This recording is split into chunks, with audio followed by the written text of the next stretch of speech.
Okay, just setting up, and I think we are live. So welcome to our entrepreneur education session. Setting up, and there we go. I don't want to duplicate our sound. My name is Lindsay. I am the Edmonton lead in, for this summit for Startup TNT. Normally you see Jesse on these calls, but he is away at a conference right now. It is conference season, as probably most of you know. So so I'm here. I am an Edmonton lead. I have invested with Startup TNT since almost the beginning. And also from Startup TNT on the call, we have Tim Lin, our co-founder and resident deal expert. Yeah, he gave a wave. Thanks, Tim, for joining us. So today's session is especially timely. It's about deal negotiations. We are in our Startup TNT Investment Summit 7. And yesterday we had our top 5 vote across all of our regions to determine who the finalists are for this summit. And up until this point, our due diligence process between the investors and the founders has been about understanding the business, getting to know the founders, understanding the market, all of that piece. And now really at this top 5 stage for the next 2 weeks, we need to also draft, negotiate, and finalize some deal terms. So that's what this session is all about. And as we go through the session, if you have any questions, feel free to post them in the chat and we'll ask them, maybe ask you to unmute so that you can pose your question. So we want, if you have questions, please don't hesitate to ask them. So you probably are wondering who are our wonderful guests today. We have some lawyers to help us out with this conversation. We have Jason Gaborski from Fasken out of Calgary. Thanks for that wave. We have Brett Colvin, the CEO and co-founder of GoodLawyer.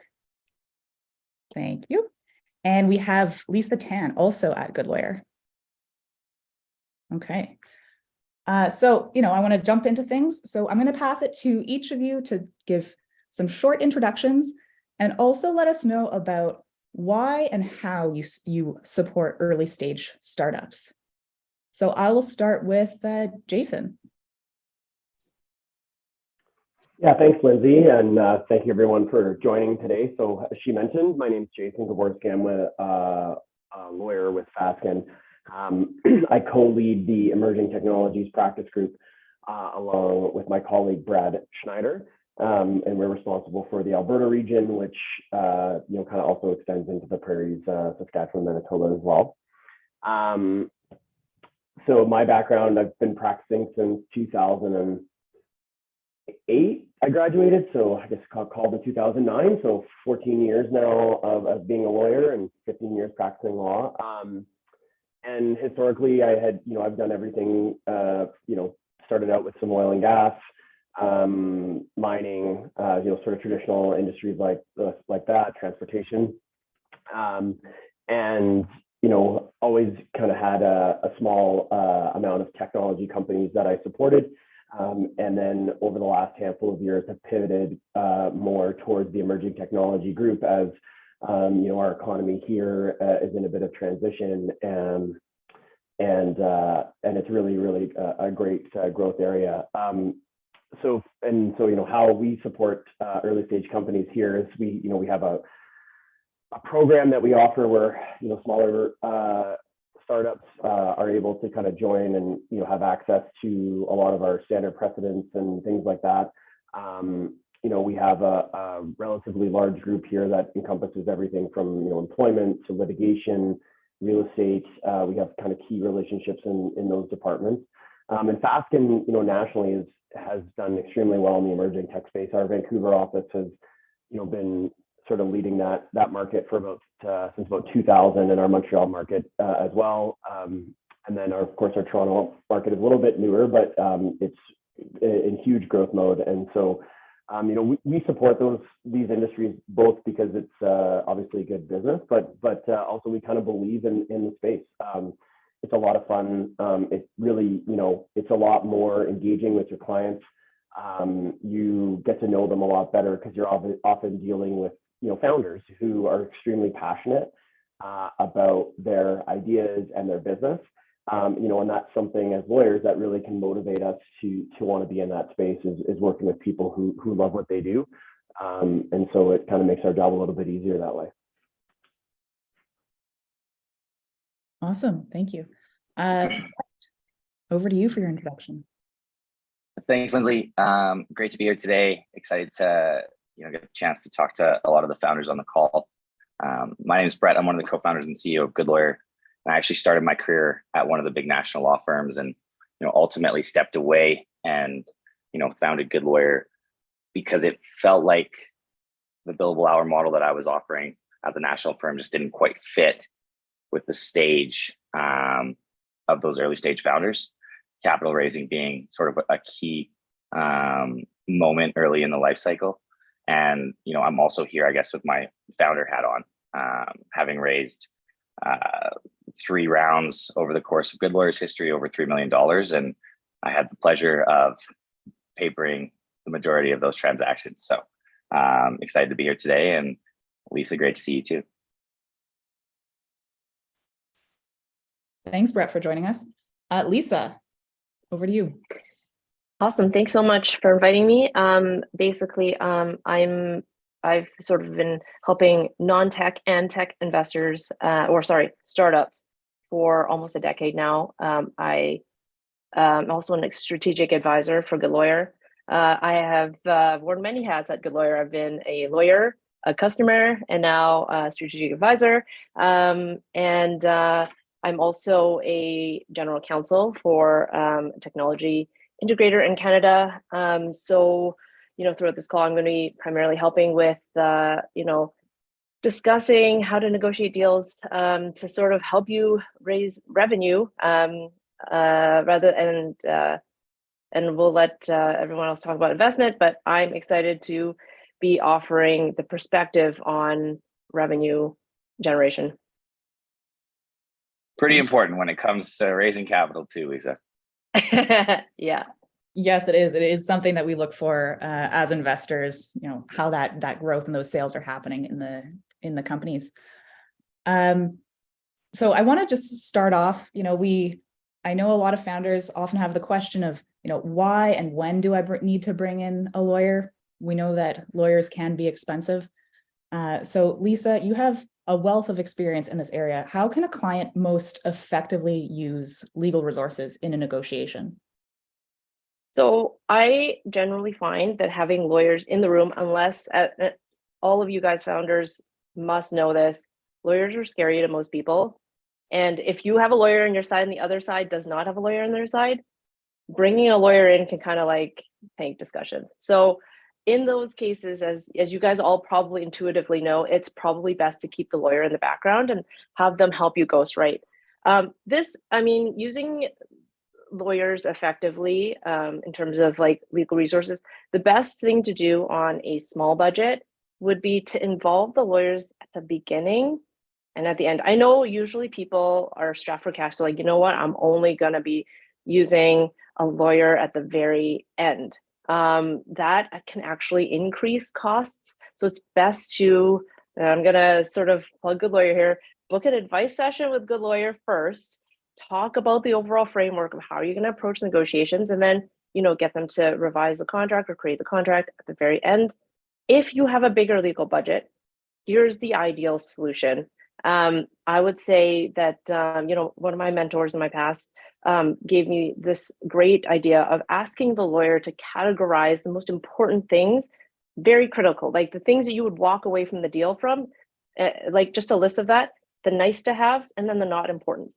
And if you're a super good negotiator in sort of an ideal scenario, you would trade off with your opposing side without telling them what's critical to you, obviously. The criticals with the nice to haves or the not, or ideally the not to the not important ones. The ideal situation in here is you guys are offering the sort of, you guys know what's critical to you from a business perspective, what's not important to you from a business perspective, but you may not know what that is from a legal perspective. So it's best to sort of have this list and be able to trade off that way. So those are like, that's how I would use it on a small budget and a sort of a medium budget. And then if you had a big budget, you'd have the lawyer support you the whole way. Okay, that's a nice, range. Sorry, who was jumping in? Was that Jason or Brett? Jason, jump in. Yeah, so I was going to say I agree with what Lisa's saying. My advice to my clients, it's obviously founder and company. So my background, I do finance and M&A.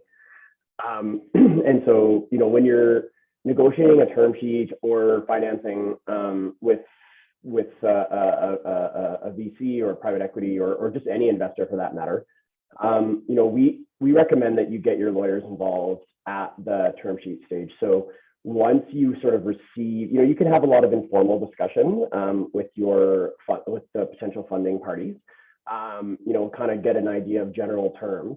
But once they sort of put pen to paper and provide you with that term sheet, I think that would be the time that I would start to engage counsel. My colleague Brad and I, we often tell people like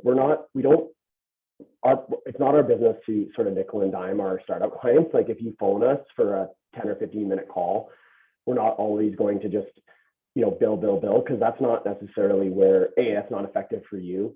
It's not effective for us. It's also not, our primary source of revenue. We want to support companies, and then, we kind of wait until you sort of kind of, get more capital in the door. So whether that's through revenue generation or investment.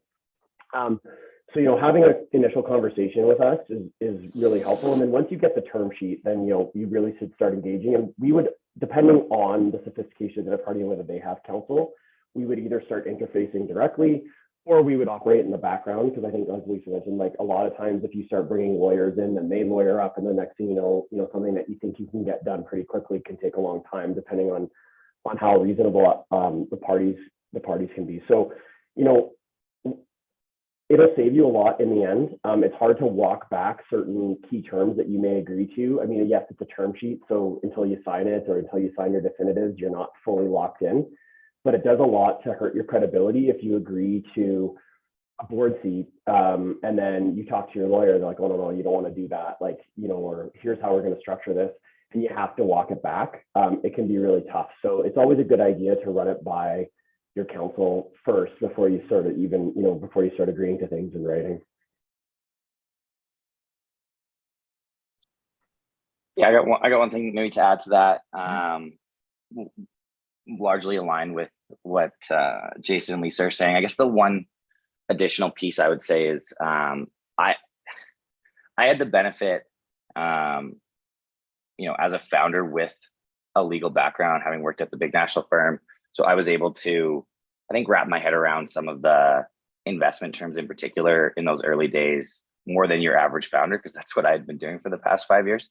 But I do think having a good handle, especially when we're talking about investment, of the types of instruments, the types of deals that are getting cut, not globally, but in your market, and having conversations with founders that might be a little bit further along than you is a really useful asset conversation to have, to go into those investor meetings more prepared than waiting to get the term sheet and then engaging counsel.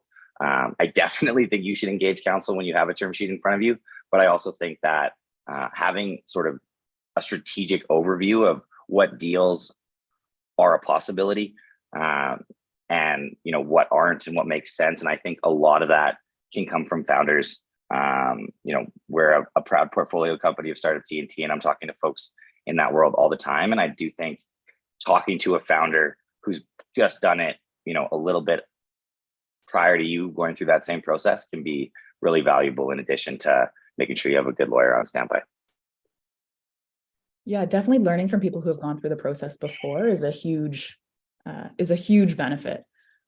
We try to, all the companies going through our summit, we connect them with past companies that have raised through our summit so that they do have that experience. But if you can reach out to your network of other startups, that's really fantastic as well.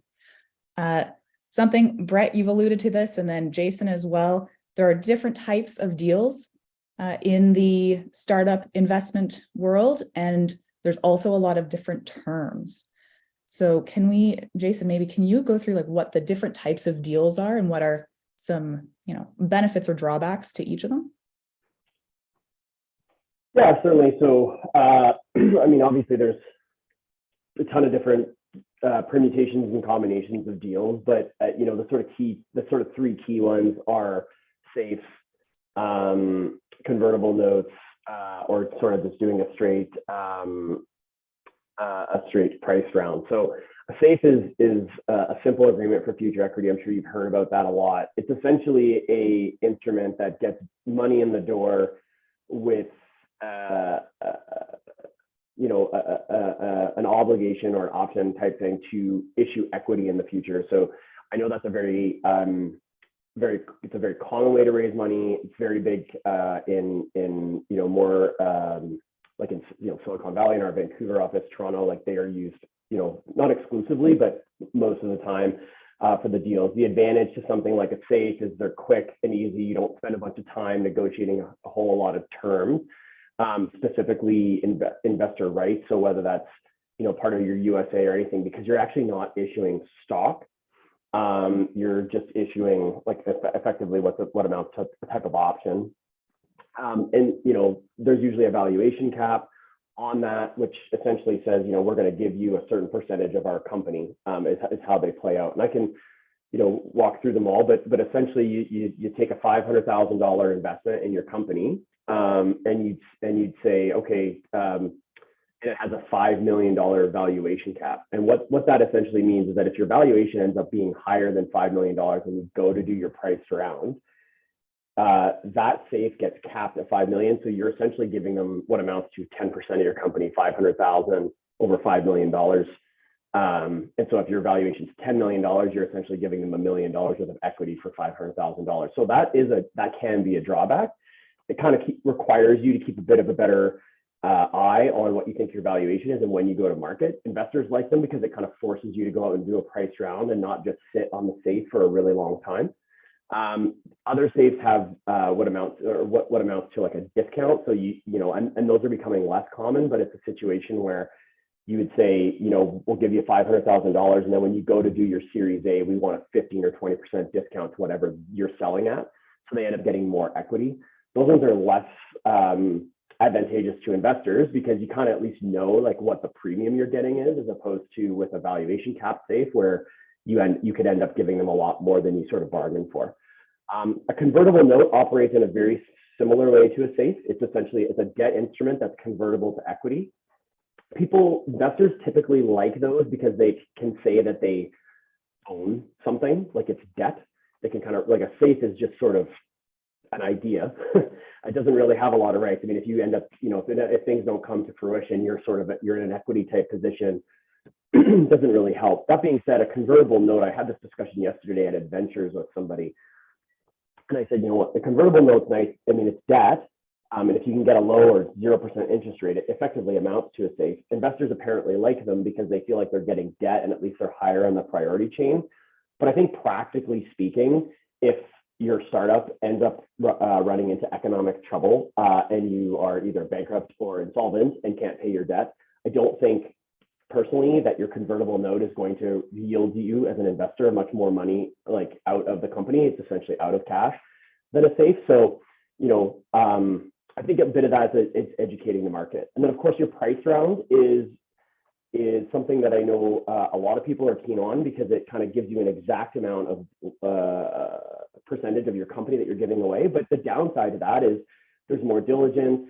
You're bringing them on as a shareholder, so you're likely going to have to give them rights. You're going to have the investors enter into a unanimous shareholders agreement in order to make sure that their rights are protected, your rights are protected, all those types of things. And you also have to come up with a valuation. And if you're in pre-revenue or low revenue, you may not be able to do that. We don't really know what your company is worth, or you're just kind of making an assumption based on a multiple, but you may not have the history.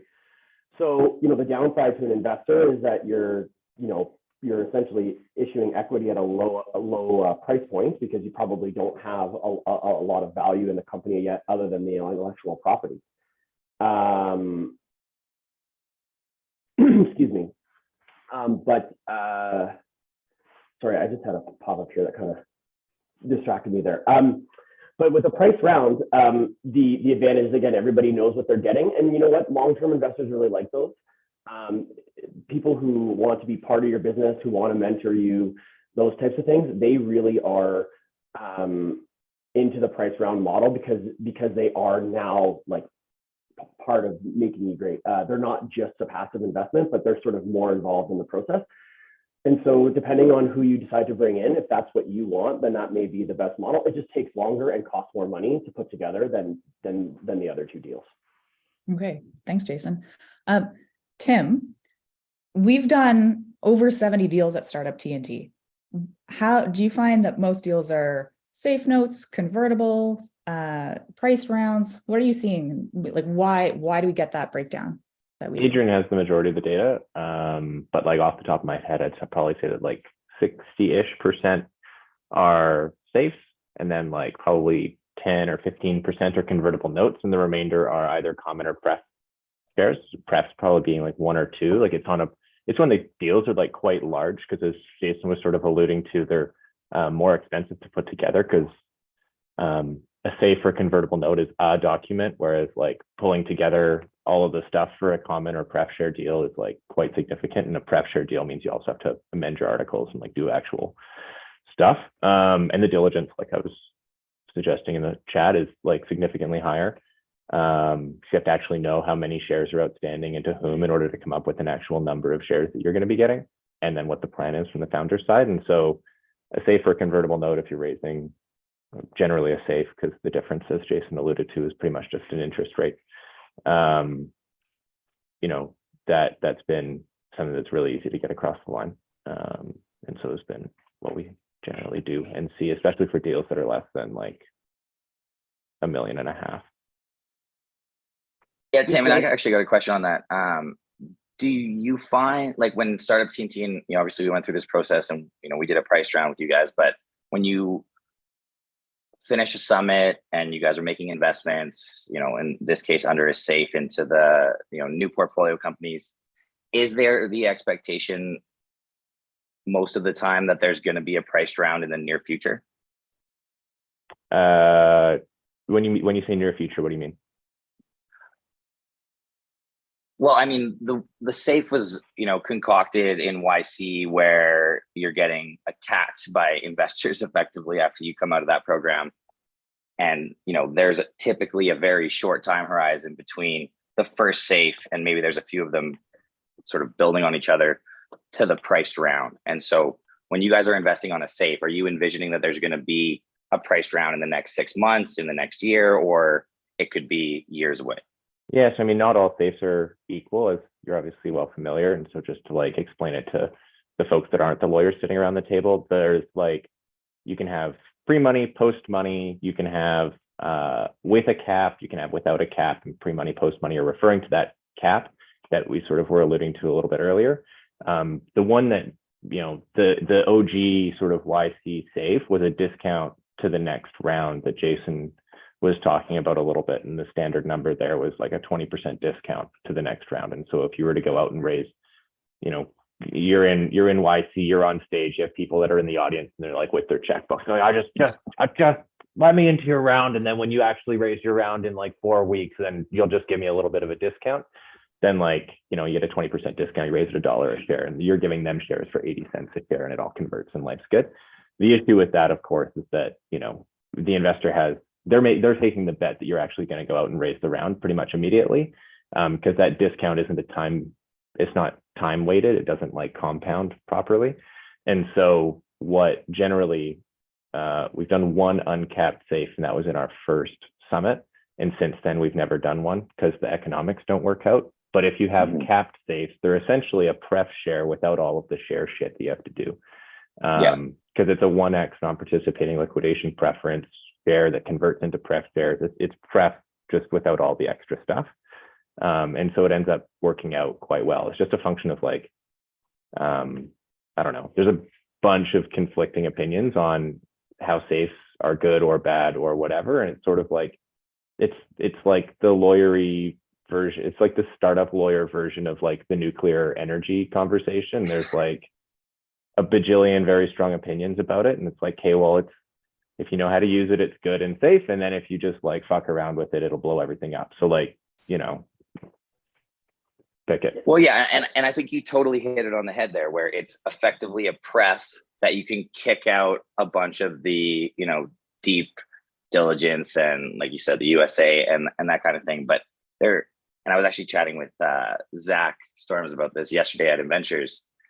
When you put a cap in a safe, you're implying a valuation at that moment, right? I would say it's explicit.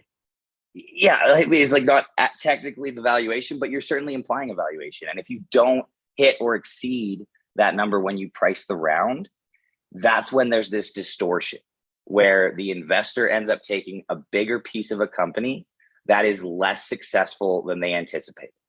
And to me, that is where I think the founders have to balance the pros of the safe, lower transaction costs, easy. I don't know if prefs make sense if you're raising it from, your neighbor or your uncle or whoever, but that's sort of a different story.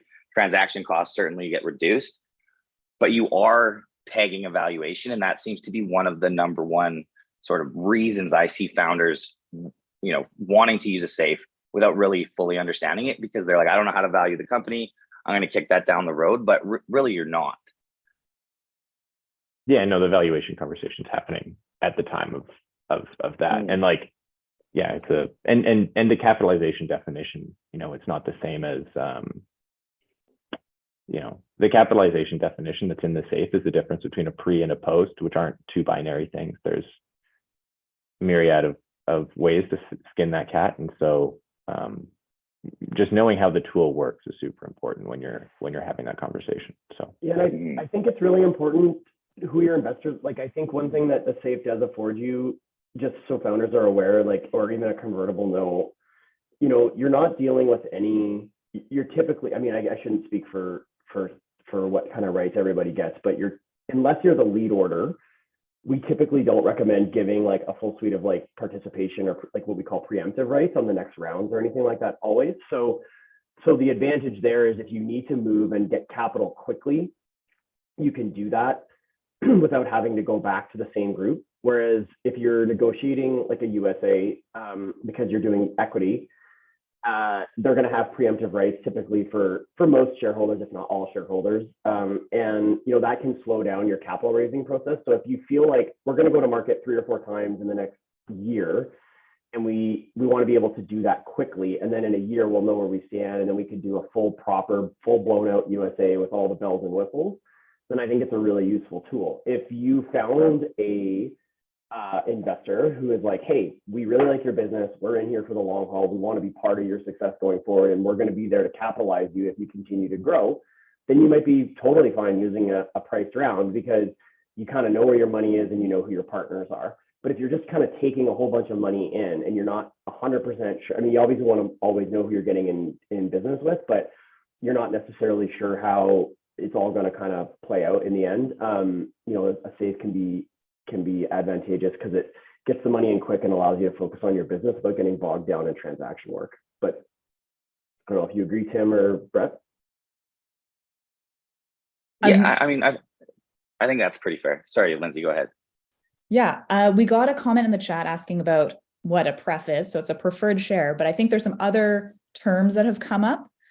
So there's different types of terms in deals. There's economic terms and there's some control terms. And we've referred to things, we've referred to the valuation, we've referred to discount caps, we've referred to shares, we've referred to board seats.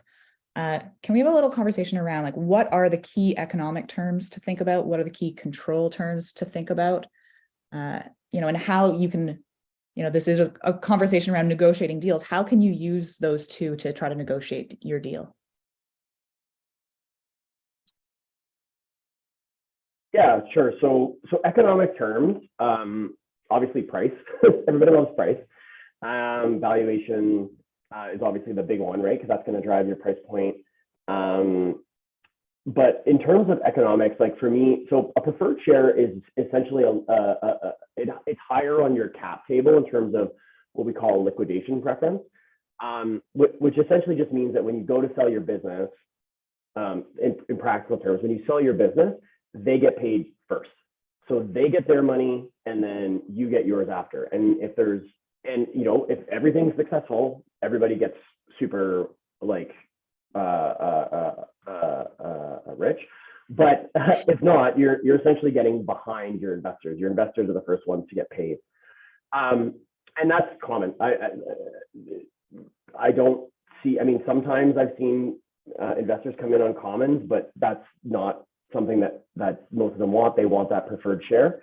The other thing that the preferred share can have is a coupon, which is just code for interest rate. Effectively, it's a standard dividend that sits there, and you're essentially paying for their money. So you might have if you get $1 million with a 5% coupon, what that essentially means is, they get 5% interest on that $1 million every year. It can either be paid out of cash, or more often than not, it sits there and churns until you do a liquidity event, which is usually an IPO, a sale, or you wind up the company and sell all the assets. So, and that can be very punitive, especially if it's churning. And then there's participating preps where you effectively get your money back and you can get some of that interest, and then you participate with all of the founders. With the founders. So they are essentially getting a way bigger piece of the pie than just their initial investment. And all those interplay with control terms in your company in terms of your USA. So whether that's giving your investors a board seat, observer rights, information rights, control over how your exit or your sale happens, certain vetoes on issuances of equity. And all of these things are going to interplay with each other. So you may end up having to give up some economic preference with in exchange for some control. And so I had a client who was very determined to make sure that the investors that were coming in the aggregate only got two board seats. That was just, the board I think was 6, and they only wanted 2. They wanted 2 independents, and the 2 founders were the others. And based on the size of the investment, the investors wanted more.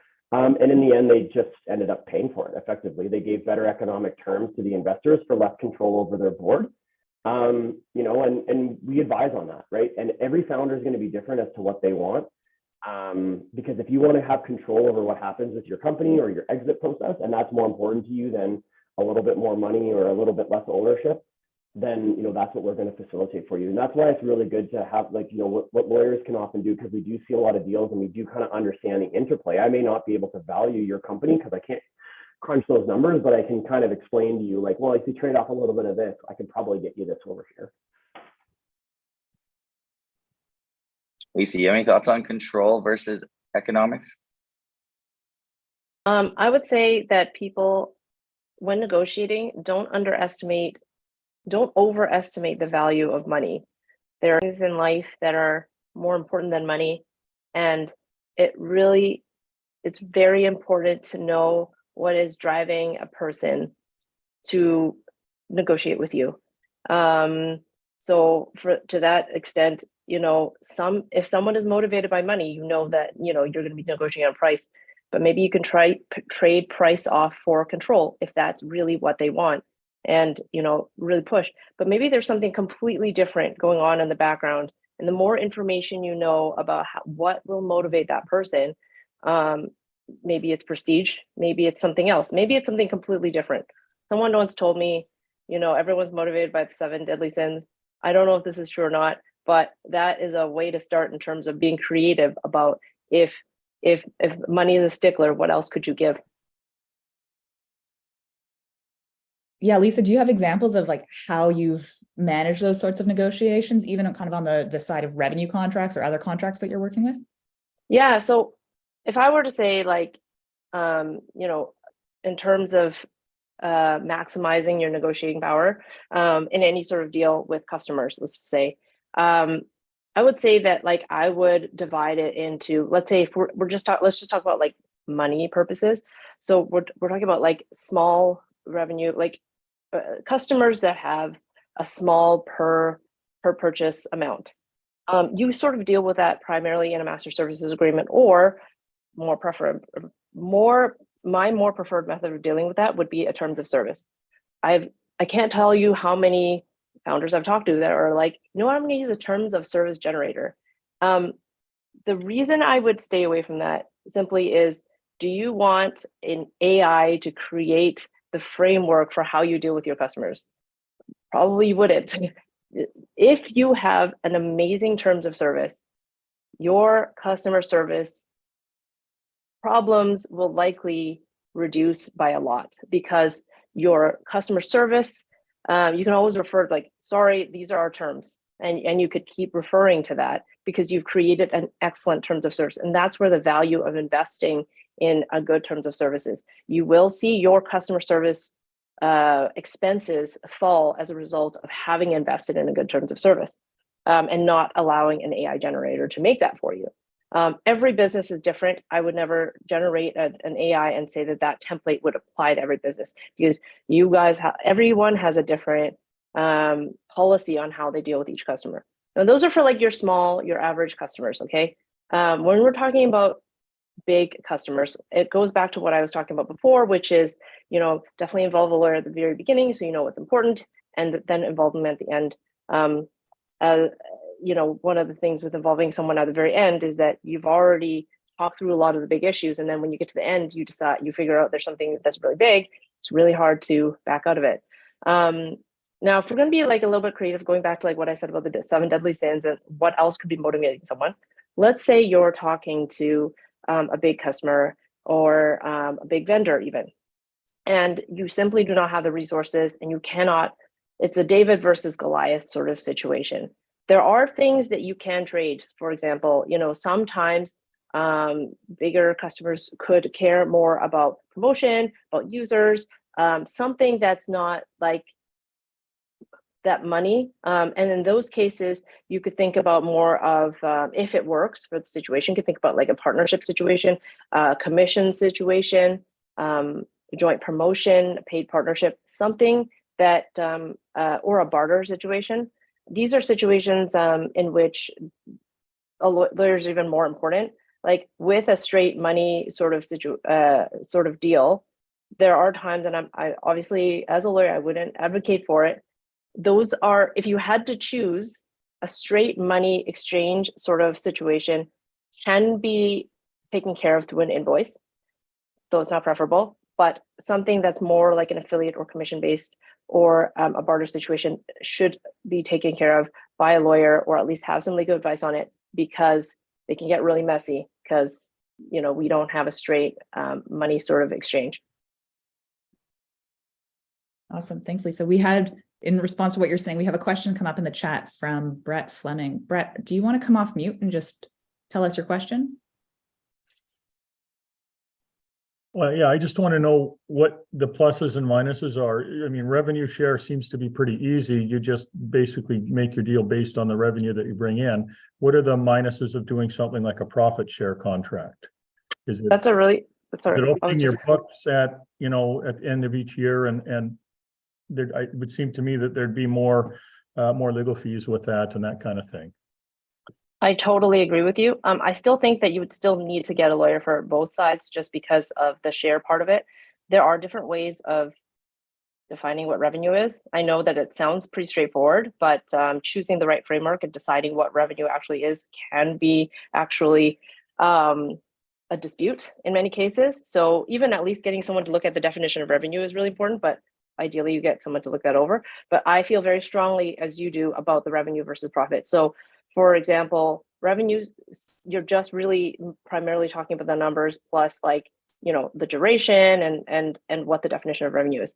Now, if you're doing profit share, huge issues with that. First of all, you're probably going to be revealing a little bit more about your business than you would want to. For example, if you're talking about, you might even have to get into what is considered an expense or not. And you would not probably want a third party to be able to dictate what you consider an expense and what you consider not an expense in this case. So you're going to have to like go through and define that, because everyone, like, while revenue is a little bit more agreed upon generally, everyone disagrees about what profit means, right? So it would be really inviting an outside party into your house, and that's kind of why I would stick to a revenue share rather than profit. But if you really don't have the power in the situation and you're forced to accept profit, try to keep the definition of expenses as general as possible so that if any, emergencies come up, you can still stick that into the definition of expenses. Okay, thank you.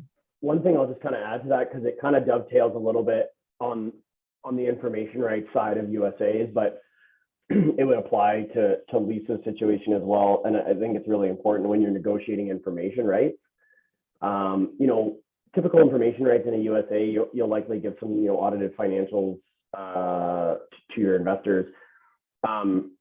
Typically, if you're negotiating a profit share or anything beyond that, or you want to, where you're giving up more, there's likely going to be some type of audit rate in the contract, which, because they want to be able to say, like, if you tell them, oh, I made $100 last year, they need to say, well, I need to check that myself. I'm not just going to trust you. And then you're kind of opening up to Lisa's point, you're opening up your books to folks to come in and have a look. And so, there's ways, if that is the only solution, having a lawyer, we can try and put guardrails in place, like, they can only be examined at the offices of the company and no copies or something like that, right? So they can come in and look, but they can maybe take notes, but we're not just going to fire off a bunch of digital things that are just then a lot of your proprietary information is just out there. So talking to a lawyer when you're going to be negotiating information rights, whether it's in a commercial context or in a capital structure context, is important, because at least, if you do have to share, there's ways that we can at least try and put some parameters. I'll just kind of, because I'm sure a lot of you are going to sign confidentiality agreements. Confidentiality agreements are great. I think you need them. Everybody needs them, but they are not super easy to enforce, and that costs money too. So, while you want to have that in place as your underlying agreement and as a backstop, at the end of the day, your biggest thing is controlling the information itself that you're giving out and keeping a tight rein on that. That's something I always advise my clients is, yes, your confidentiality agreement is great, but kind of assume that someone's going to break it. So if that happens, what have you given out and how are you going to get it back? Brett, is there anything you want to add to this conversation, or I can? Yeah, I guess just kind of again, sort of more with my founder hat on than my lawyer hat. When you're early days in your startup, there's a million things going on. There's a million ways that you could die. And I think, having trusted partners on both the financial leadership side and the legal leadership side early on is really important, because you're not going to law school, you're not learning the nuances of the safe or what needs to go in the USA. You have to trust people to help you in those areas so you can focus on what you're uniquely good at, which is building your business. And so, I think at the end of the day, you don't want legal to get in the way of signing that first big customer. You don't want it to get in the way of bringing on your first investor. And I think you have to be sort of aware of the world, but I think you do that with trusted advisors and, leaning on those folks really early in your journey, just enough so that you can go in and make good decisions. They don't have to be perfect. And, ultimately signing that first big contract with a customer or getting that first check in the door, whether it's through Startup TNT, that's the most important thing. And don't let the legal stuff slow you down. Awesome. Although, can I just offer Steelman that just really Go quickly? ahead.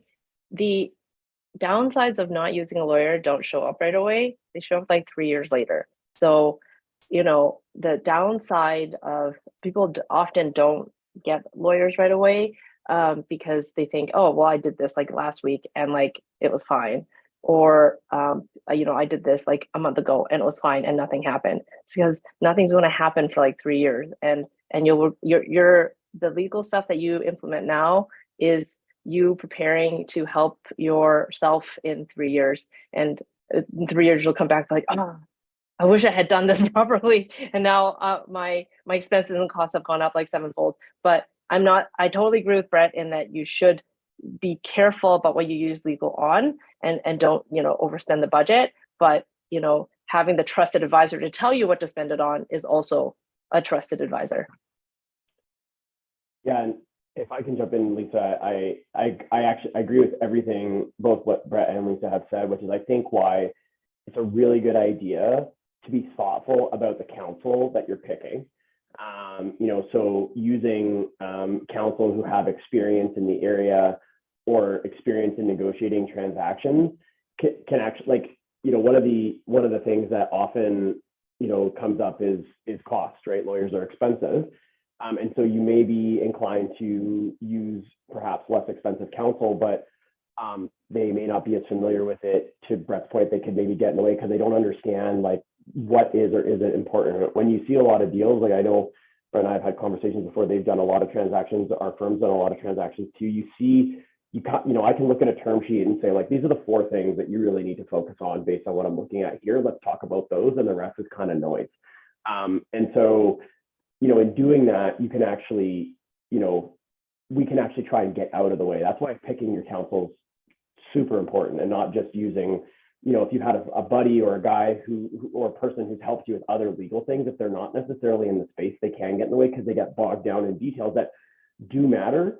But if you've got the level of experience that the folks on this call have, you're able to say like, I don't think that's ever going to come back to you, even though it's a theoretical risk. It's not a material risk. Let's just move on. So, Do not go to the lawyer that did your house deal for your pre-seed investment. that is basically what I was getting. Thank you for that. Yeah, lawyers definitely have different specialties. So play into their specialty, not into their lack of specialty. Tim has just posted something in the chat about the cap table. And that's something that I wanted to chat about because, your cap table is a really important piece of information for the investors and also for yourself to understand who owns your company and who ultimately will benefit from your company. What is important to keep in mind when you're thinking about your cap table as a founder? Yeah. So Tim's comment is great. Don't put advisors on. So there's a lot, but I'll start with that because he brought it up. Don't put advisors on your cap table unless you're like 100% sure you want them. A lot of times, I think startups or founders will offer equity incentives in lieu of cash payment because they're cash strapped, and that can be great, but you want to make sure that advisor, whether that's legal, financial, sales, is A, going to deliver, and B, like is truly someone you want to be in business with for a long time.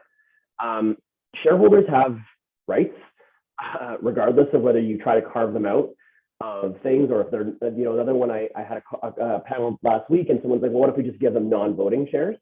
Non-voting shares allow you to not vote on a lot of things, but they still have fundamental legal rights that are baked into the Alberta Business Corporations Act that you still have to unfortunately deal with. And one of them can be creating a new class of shares that's better than theirs in terms of liquidation preference. There's ways to go around it, but don't put people on your cap table that you don't necessarily think you're going to be in business with for a long time. The other ones that are key, I would say, is keep it small and clean. Tim, but like if you walk into like cap table is the number one thing investors are looking at because they want to know economically what they're getting themselves into and where they stand and who else they're in business with. And if you've given out 1% of your company to 35 different people, that's 35 people you need to manage. That's 35 shareholders who are calling you. It's just not a very tight group and can end up becoming actually administratively cumbersome and actually slow your ability to get things down. One thing that my colleague and I were talking about the other day is it is really the 80-20 rule. The 20% of your cap table, that's like the tail, takes up 80% of your time. You never want to turn down investment, but like someone who's coming in for $5,000 or $10,000, that might be like a significant portion of their investment portfolio or their net worth. And so to them, it's a huge deal. Whereas like for someone else who comes in for 50 to 100,000, that's just one of the 12 deals they're going to do this month. And so it's kind of a portfolio company, but they're not kind of constantly asking for updates or where is this at, or, you know, and if you need a signature, you don't have to chase them because they're a sophisticated investor. And so they're aware of the timing constraints to that. And always, like, I didn't appreciate this, but my colleague Will out of Toronto said he was, you know, one of the things to say on this call is tell founders to keep an eye on their cap table to know how much they've given away. And I have fortunately not necessarily run into a situation where my founders haven't realized how much of their company they've given away, but it is something that I guess does occur, where they're like, you get 1% and you get 1% and you get 1%. And the next thing you know, like when the PE investors come in, that, you know, you've given away between that, you know, you're down to 20% of your business left because you've kind of just tried to get, you know, try in the short term to preserve cash at the detriment of your equity. The last one, of course, is, you know, to continue to use the private issuer exemption under securities laws, you need to have 50 individual investors, not including employees. And so, you know, and you can't necessarily just aggregate people and put them in a corporation. Like, if they do that on their own and it's part of their investment strategy, that's a totally different animal. But, you know, if it's just a special vehicle made for the sole purpose of the investment, you sort of have to look through it anyway. So you're not saving anything. Now, that doesn't mean that you're a public company and that you need to like do all of the things that Suncor does. But it does require you to do a little bit more reporting with the securities commissions. You sort of have to pay a little bit some fees. You have to do annual meetings by way of a proxy circular. So you are going to materially increase your costs. So what we always recommend is keep it small. You know, you can have your friends and family, but then once you kind of get out of that initial stage, look for larger, chunkier investments so that you're keeping it tight and it's a small group that you can communicate with easily. And then Tim saying do the full math all the way through to Series A. The one by one that Jason talks about is too real. Do the full model. Yeah. So there you go. A couple of things just I want to layer onto that. One, for the founders here, all of our advisors, strategic advisors, Lisa's a great example, they have to put cash in if they're going to get advisor shares. So I will top you up with advisor shares in kind effectively, but you have to, as an advisor to GoodLawyer, put some skin in the game. And that to me is like a rule that I haven't broke yet. And I hope I don't have to, because I want to see that. It can be not a huge amount, but I want to see that putting your own skin in the game if you're going to be getting, you know, advisor shares and on this journey supporting, you know, the company moving forward. And then there are a lot of benefits certainly to keeping that cap table tight and, you know, avoiding hairy conversations later with a seed or Series A investor. Absolutely. But I do gotta say that there is a certain sort of power in having shareholders in the community beating your drum. And, you know, I call our shareholders and like the broader sort of GoodLawyer family, you know, the GoodLawyer army.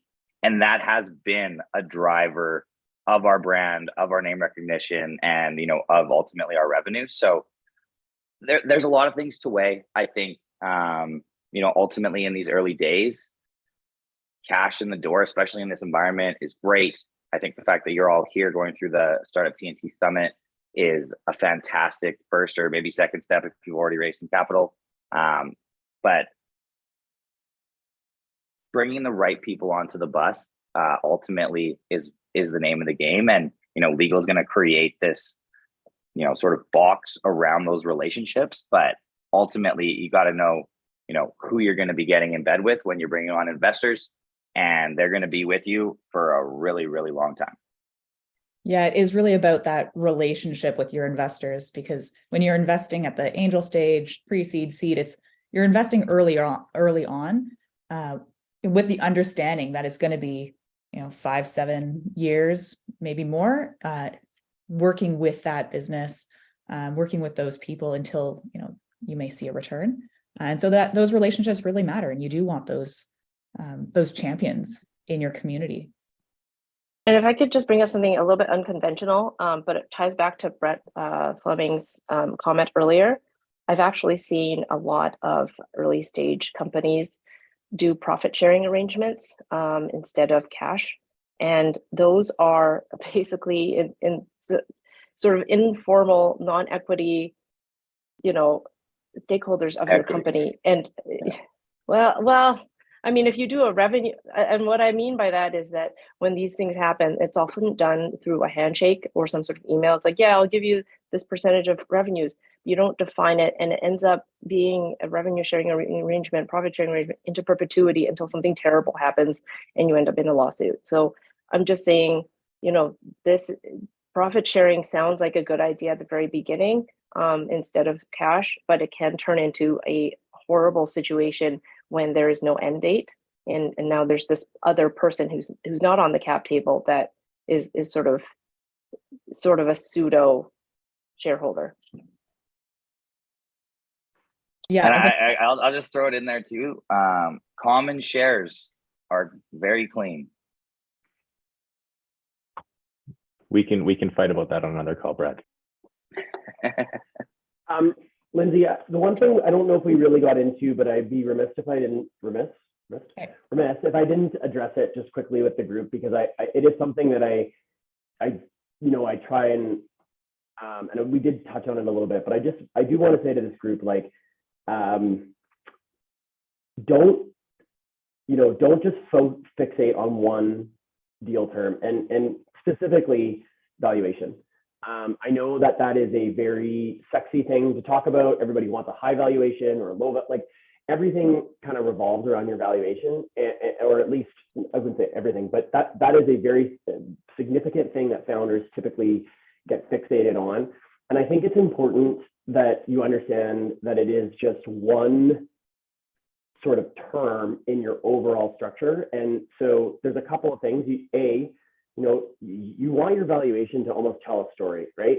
Valuations are nice. Everybody wants them until someone's actually willing to hand you some cash for that. It's sort of it's a bit of a fiction, right? It's not crystallized. And so you want to tell a good story with that. And so if you do your first round at 10 million and your next round at 20 and then your next round at 30, that's great, right? That shows growth. Everybody's excited. Hey, look how good you're doing. But if you come out of the gate at 20 and then go to 18, or you're straight across and there's been no growth over between your Series A and your B, that might have a more detrimental effect. And so you kind of want to be thoughtful about how that valuation works. And if you're fighting over it and you're a little bit apart, like there may be ways to get other things. So that's something that we always just caution on is, yes, I appreciate it's important and everybody wants to get the highest one possible, but let's not make that the be all to end all, because if I can get you a lower valuation, but I don't give you a participating share with a coupon, like, sure, you gave away 30% at a lower amount, but that didn't grow to 70% because of this dividend that's been churning in the background. So just be thoughtful of that when you're negotiating these things. Thanks, Jason. We are at the top of the hour, so I think we're going to end it there. Thank you for attending. Thanks for asking your questions. And yeah, if you're in our summit, and you still have questions, reach out. Tim's on the table. Probably the folks on the call will be happy to answer some quick things, to chat to you. And yeah, we are here for you, especially in the next 2 weeks, trying to get these deal terms done. So thanks so much for your attention, and have a great rest of your day. Right on. Thanks, Lindsay. Thanks, everyone.